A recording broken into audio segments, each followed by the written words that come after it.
Has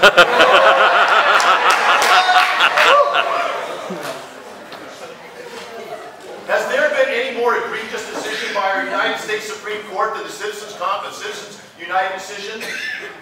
Probably you have to reach all the way back to the Dred Scott decision before you find something that has been more deleterious to our welfare as human beings in the United States today. Money in politics is the single biggest scourge that we have. And although I won't do it now, I will give you reports on every one of these individuals that are up here tonight and their factor of money in politics. One of the gentlemen up here has got 87.5% of his entire donations from out of the district, and over $300,000 from out of the state. Now, how is that benefiting us?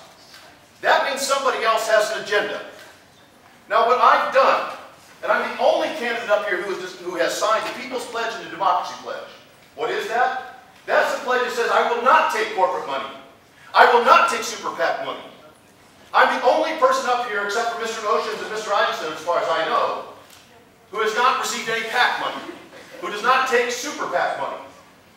That's important, folks, because that tells you who they are obliged to. Moreover, I am the only candidate up here who has written legislation, this is an article in the New Times paper of San Luis Obispo, who has introduced legislation to the city of San Luis Obispo for publicly funded elections. Publicly funded elections is not going to remove the entire part of money in politics, but what it does is dilute the influence. It completely dilutes the influence. Less than 1/4 of 1% of Americans give over $200 to a campaign. Mr. Carbajal, for example, his average contribution is $1,300 between the period of April 1st and September 30th. Now, if I want to get small donations from the city of San Luis Obispo, which are like $50 donations, I've got to get about 26 of those people, where somebody else from a wealthy neighborhood can get $1,300.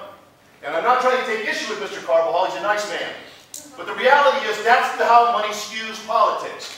Out of 1,799 legislative outcomes, majoritarian democracies have little to no effect.